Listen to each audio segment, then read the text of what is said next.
everybody, this is Erica Sabo. Welcome back to another episode of MindBit.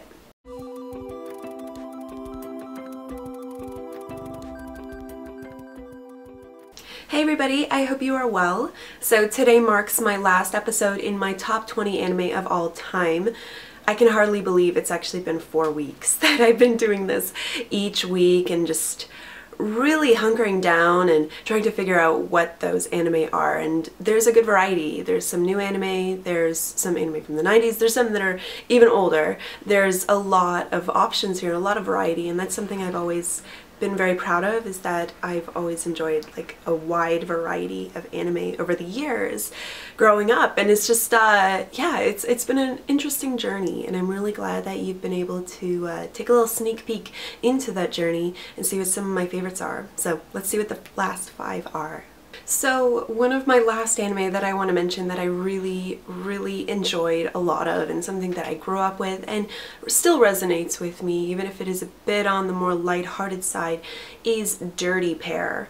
Now if you're not familiar with Dirty Pair, it revolves around 2 trouble consultants or agents named Kei and Yori, and they're out to help people with planetary scale problems for profit. And I think one of the most interesting parts about this is that yes, sometimes they succeed in their missions, sometimes they succeed with a total bang though. They tend to cause huge explosions and really horrible things happening.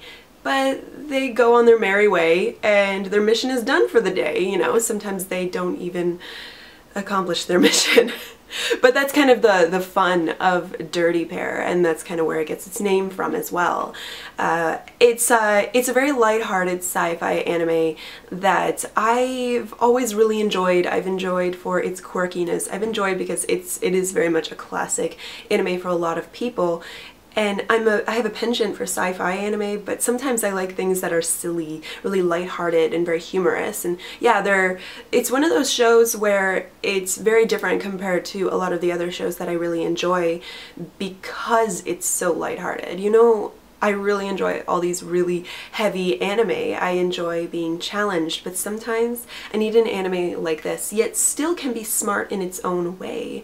I know some people can say things like Yuri and Kei, the way that they kind of use their sexuality for themselves and as a way to get along with their missions. But for me, that's kind of a way of like sexual empowerment.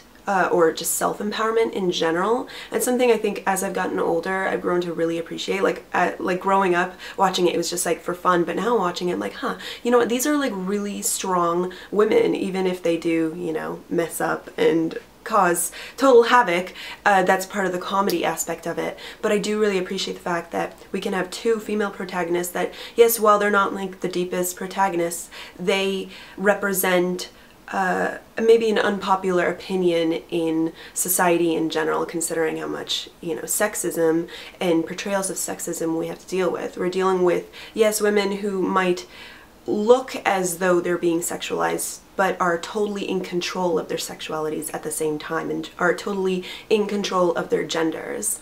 That's something I really respect a lot of, and, you know, if you agree, if you don't agree, that's totally fair. Everybody is allowed to have their own opinions, but I think that's part of why it's on this list. Is yes, it is lighthearted, and yes, there is so much more out there, but there's something that kind of resonated with me in that, and I'm a strong advocate of this sort of stuff where I want to find the positive in sexual empowerment and sexual portrayals in media, because there is some good to it depending on context. So yeah, I mean, I guess that's like the most serious thing I can take away from Dirty Pair. Aside from that, it's just fun-loving. You know, it's not always the best show. It's not, you know, it's definitely not the most amazing thing, but it has some really amazing moments in it.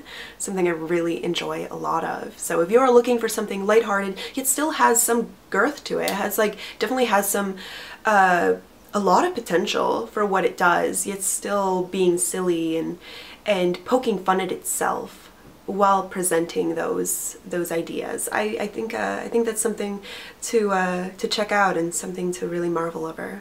Now, with classic anime in mind, another that I absolutely have to have on this list is a total no-brainer to me is Slayers. Now, you may be familiar with this popular fantasy anime from the 90s. It has also a lot of gender empowerment, this particularly with our protagonist Lena Inverse, and she's very much the kind of protagonist where she likes to go out with a bang as well and has no or very little remorse towards it.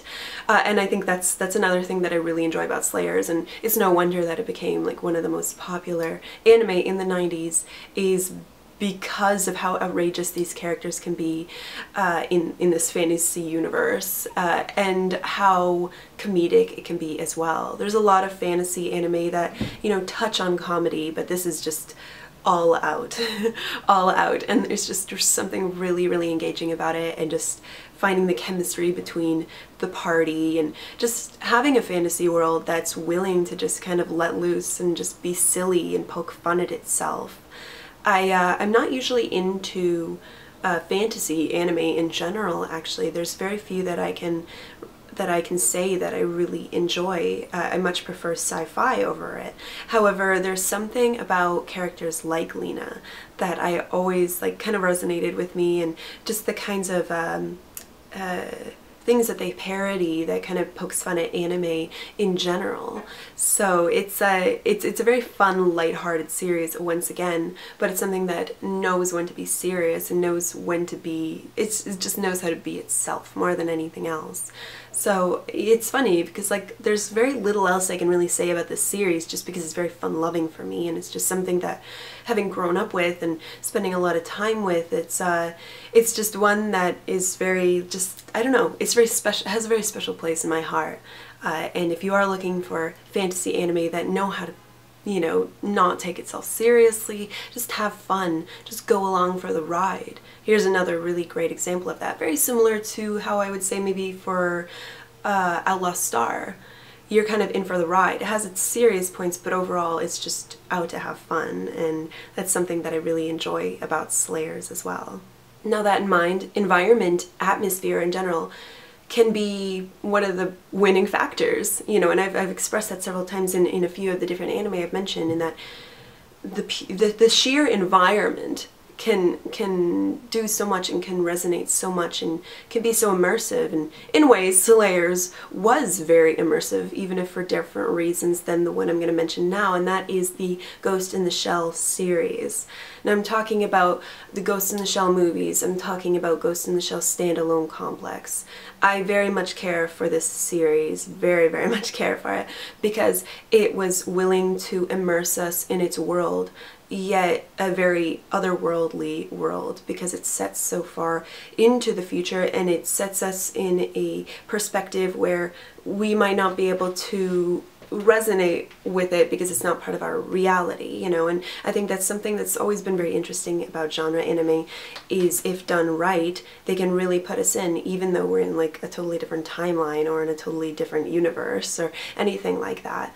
What I really enjoy about Ghost in the Shell is how philosophical it can be.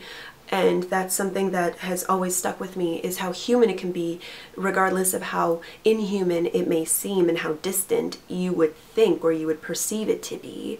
There's something I really enjoy about this anime a lot, and it's funny because like I don't really want to talk about plot necessarily, because for me it's much more so about the environment itself. It's much more so about being human or not being human, or that realization of when an artificial intelligence has become more human, or when is that point, or is that point even possible. There's something I really enjoy about that, and something that I've always really enjoyed in cyberpunk literature and sci-fi as well. So it's more the themes and the overall feeling of it all that really resonates with me most. So I'm sure a lot of you have heard of Ghost in the Shell, or have seen at least something from the Ghost in the Shell universe, right?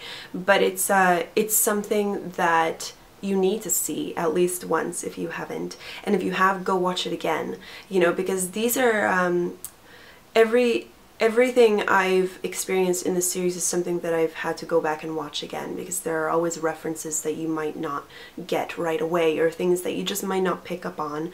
It's kind of like your thinking man or woman's anime in that respect. It's like, it's just like it's very tranquil, yet very action-packed at the same time, and it makes you think, and it's very smart in the way it does things. So this is kind of a no-brainer for me as a sci-fi fan, and yeah, it's wonderful. It's wonderfully done and something you need to check out for yourself. Now, if we want to talk more about extremely immersive atmospheres, this time we're going to head back into the deconstruction genre. I'm going to talk about an anime that actually just entered my list. I actually had to modify this list at the very last minute because I only just got myself into this anime and manga series now too, and I can't believe how penetrating it is. I can't believe how deep I've gotten into it, and that is Bokurano. If you're not familiar with Bokurano, it has a very similar format to Neon Genesis Evangelion, or to, you know, like Ender's Game, like the idea of having child pilots in mechs, and the repercussions of it, the loss of innocence, the coming of age, the harshness, the coldness of society, in terms of this, in terms of survival in particular. And this is something that we also get to express in Sekai Yori as well, another anime I really enjoyed for those reasons. I really like it when I get to see children be put into really, I don't want to say unfortunate circumstances because that sounds really horrible, but I like seeing that loss of innocence. It's upsetting, by all means, it's very upsetting. It can hit you really hard, but it's one of those things where I like to see those perspectives, as harsh as they may be, and I like to see what producers are able to do with those things. Now, the creator of Bokurano is also known for his work on Naruto, Shadow Star Naruto, and that is another really great example of that, where it's kind of a loss of innocence.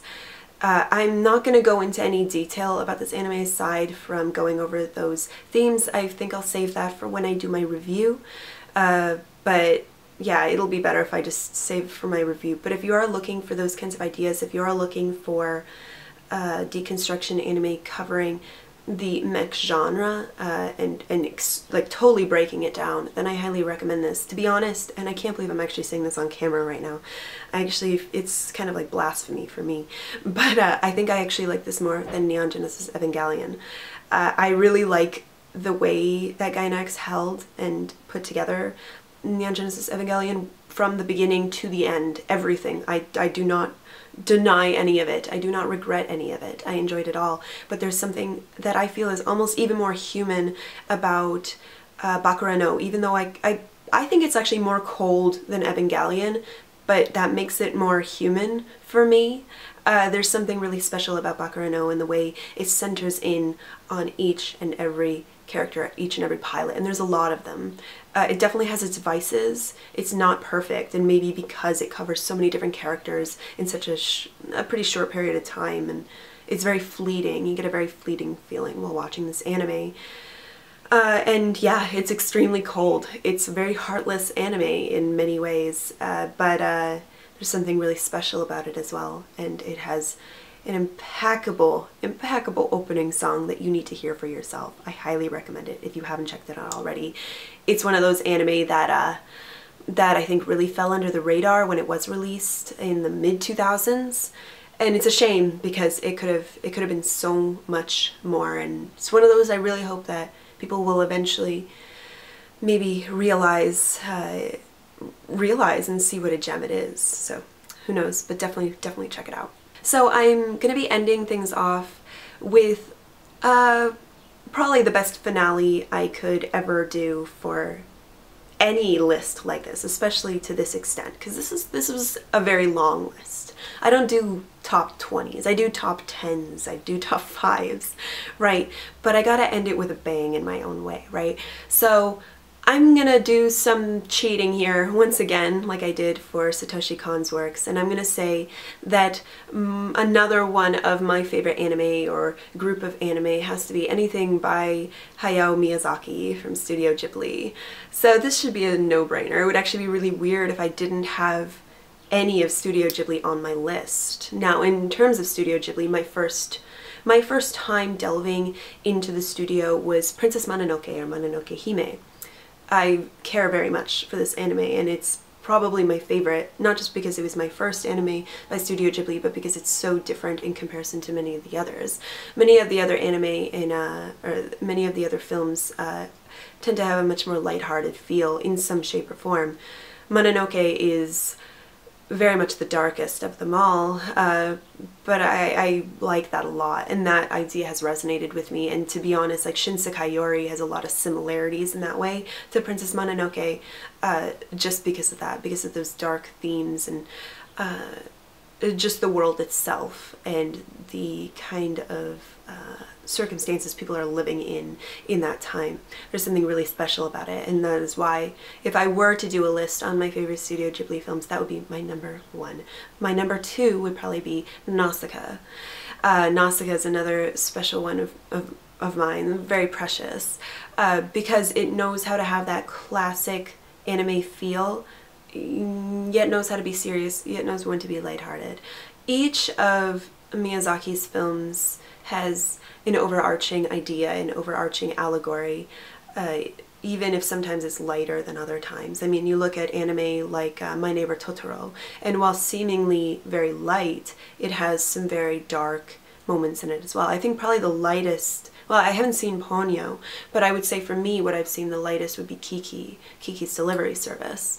However, they each have their own serious tones as well. They each have their own serious ideas, and very much like Bokurano, a lot of these stories deal with like a loss of innocence in particular ways, in certain ways, right? But there's it's done in a much more magical, whimsical way. And that's something I really enjoy, is that it deals with very sad ideas and the idea of growing up, or the idea of finding yourself, and dealing with very depressing ideas and sad ideas, yet makes them all very magical and makes life itself seem that much more whimsical and magical. And I think it's almost trying, I think that Miyazaki maybe was trying to have us realize that no matter how bad things might be in your life, things that you might be able to resonate with in his films, that life is still magical, that there's still so much more life than those things, you know, that you don't need to just need to give up after that point, that there's still so much more to life, there's still so much more to being human. I really, that's what I get out of it. That's just something that has hit me. And maybe that's what's helped drive me to be the person I am now. Maybe that's why I still keep on fighting. I've always been a fighter, you know, I've always tried to look for the beauty in life, no matter how disgusting, no matter how scary it might seem. And I love that. I love that about Miyazaki's films so, so much, and something that I think a lot of us can respect on various different levels. What's really great about Miyazaki's films is that you can be a child and really enjoy them, or you can be an adult and really enjoy them, because there are certain things as a child that you may not pick up on until you're older, certain themes, and you don't necessarily need to be a child to really relish it and to really enjoy it, because regardless, the universal theme is that there's magic in this world. There is magic all around us. There's whimsy in life all around us, and you should never, ever forget that. Ever. You should always acknowledge it and always remember that. So yeah, this is probably the best finale I could possibly do for my top 20 anime of all time. Miyazaki's films are just groundbreaking to me in a totally different manner, in a manner where like it's not even trying to be like as outwardly serious as some other anime are, or some other series are, yet there's so much weight to it all. So, I mean, I highly recommend you check out any of Miyazaki's works, for that matter. Everyone has their preferences. I have my preferences as well, but there's something magical about all of them, and you get to experience like a different kind of magic for each one. So I highly, highly recommend it. So I hope you enjoyed my top 20 anime of all time. That was a total doozy. I can't believe I did this. I feel like I have like this huge weight off my chest, but also like it's very liberating. It's really nice to just let go of that and just, I don't know, to re-examine those anime and tell all of you why I care so much about them. There's some really amazing things here, and I'm really keen on hearing more about some of your interests. I know a lot of you already gave me like huge lists and stuff like that, but if you have any others, if there's anything else that you'd like to recommend, I highly suggest you do, because I'm always looking for new things to watch, even if it ends up on my backlog. And you know, I hope the same vice versa. I hope I've been able to offer you some suggestions anime wise that you should check out. Of course, there's plenty others, and I could do a honorable mentions, but I'm not going to, because that would be hella long. That would be way too long. But I'm sure that in the future I will be mentioning a lot other stuff that I wasn't able to mention this time around. But these are by far my top 20 favorite, and I'm very proud of this list, and I'm really happy I was able to do this all for you. So I really hope you enjoyed. I hope you have an amazing day. Tune in for more giveaways coming up this month, and I don't know what's going to happen next Friday, but something good is going to happen, I'm sure. So I really hope you all have an amazing day, and please tune in again very soon, okay? Alright, peace.